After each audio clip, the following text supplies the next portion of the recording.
Shout out sa mga kabataan dyan! Isa ka rin ba sa mga nag-story ng kukong may indelible ink nitong eleksyon 2025? Well, be proud dahil naging parte ka ng kasaysayan. Imagine this, nitong eleksyon 2025, 63% ng voting age population ay millennials at Gen Z. Sila ang bumubuo sa 68% ng registered Filipino voters. Blow up mula sa 56% noong eleksyon 2022. Pero mahalaga pa ring suriin kung may papel nga ba ang kabataan sa sistema ng politika ng bansa. Here's what you need to know. Let's take a trip down memory lane. Sa kasaysayan ng Pilipinas, hindi na bago ang pagiging active ng kabataan sa mga political movement. 26 years old lang si Jose Rizal nang i-publish niya ang Noli Me Tangere.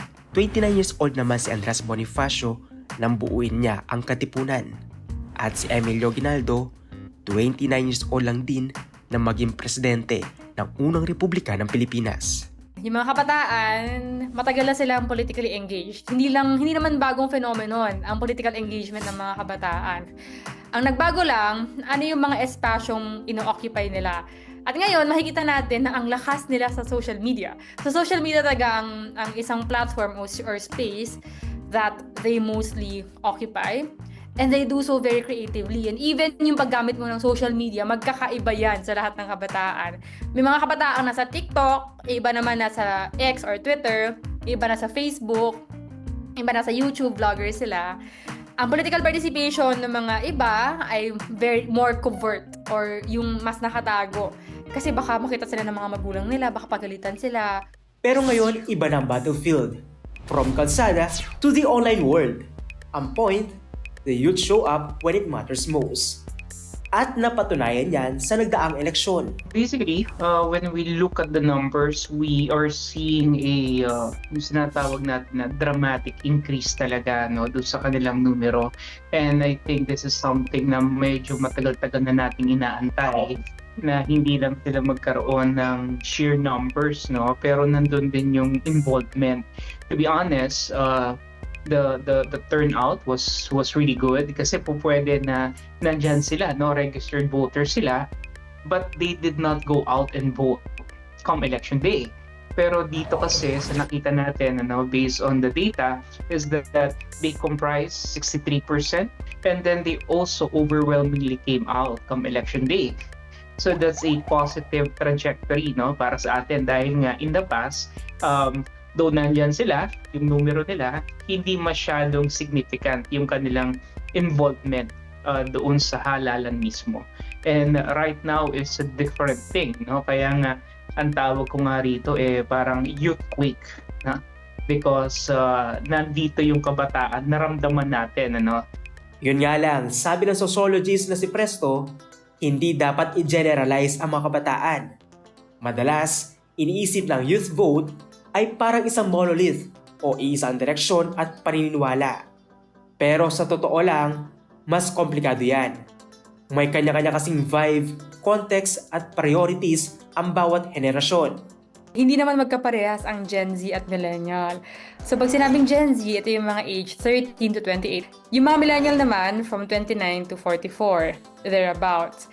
Malaki yung pagkakaiba nun in terms of culture, yung mga references mo. So definitely, dun sa pagkumpol na youth vote, yung Millennials at Gen Z, parang medyo kailangan natin siyang tasahin. Kasi malaki yung pagkakaiba nung dalawang henerasyon na yon. Ngayon dumarami na ang bilang ng mga kabataang botante, gaano nga ba ito kahalaga sa pagbabago ng sistemang politikal ng bansa? It can alter the dynamics of Philippine politics. It can reshape, it can redirect the patterns na meron tayo. Yung spoil system, yung state capture na tinatawag, yung corruption, yung tinatawag natin na patronage politics, dynastic politics, weak political parties, itong bastardized party list system natin, lahat ito kayang baguhin when you have the numbers. And dito natin mas nararamdaman yung presensya ng kabataan because they have the numbers. And not only that they do have the numbers, they have the right mix of understanding. They have the information in their disposal. They have the discernment. They have the issue-based analysis, which is essential para makapagpaupo tayo at makapagpaluklok tayo ng mga tamang pinuno. Diba? Yun yung matagal na panahon na natin hindi nakikita. Kasabay ng pagdami ng kabataang botante, unti-unti rin nagbabago ang batayan ng pagpili ng mga lider. Mas nabubusisi raw ngayon ang mga plataforma at track record ng mga kandidato. Ang kasikatan at kung ano-anong gimmick, wa-epek na. Hindi lang sila issue-based, no? They're also very much discerning. Yung pagiging digital savvy nila, nadadala nila doon sa mga issue or doon sa konteksto ng fact-checking, which is very good, no? Because you can never be a discerning voter unless you're equipped with the right mix of information and data, no? And ito meron sila, no? Nasa kanila to because they have the access to this technology, no? And I think ito yung kagandahan talaga dito sa mga kabataan natin because they're not just issue-oriented. They're also skeptical of the traditional political institutions kagaya ng vote buying, patronage politics, spoil system, dynastic politics. They're very skeptical about that.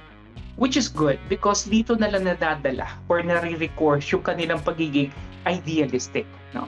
Kasi hindi tayo po pwedeng puro idealism lang, no? We have to also touch base with the reality that this is Philippine politics. Kahit vocal at digitally present ang kabataan, hindi ibig sabihin ay smooth sailing na ang lahat.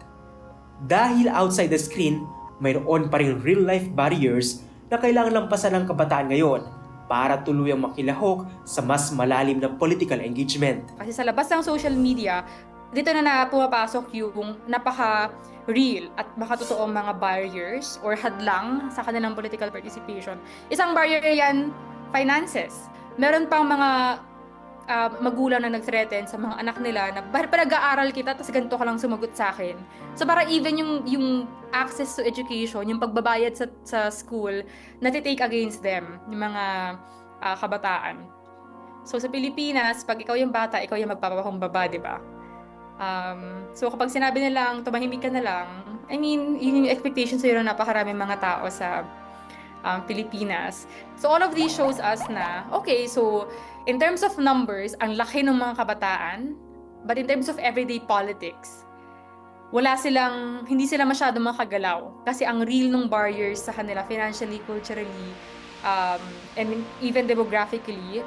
So ang ginagawa nila, mas creative yung strategies nila for political participation. So when young people politically participate, they do so very creatively, not just in terms of voting. Ngayon tapos na ang eleksyon, malinaw ang mensahe. Makapangyarihan ang boto ng kabataan. Kaya after election 2025, asahan daw na ang resulta ng mga susunod na botohan nakasalalay sa kung sino ang approve sa mga mas batang botante. Talagang very significant yung naging contribution nila in these elections. Makikita natin that the next elections will be won along the lines of how the youth think and how they perceive things and what are the issues that for them is very important. And they do have the numbers right now. They need to really use it to their advantage. And I believe the time is really now. The time is right. This election cycle and moving forward to 2028, sabi ko nga kanina, no, youth quake. Tandaang hindi lang numero ang boto ng kabataan, kundi isang kolektibong aksyon na maaaring makapagpabago sa galaw ng lipunan.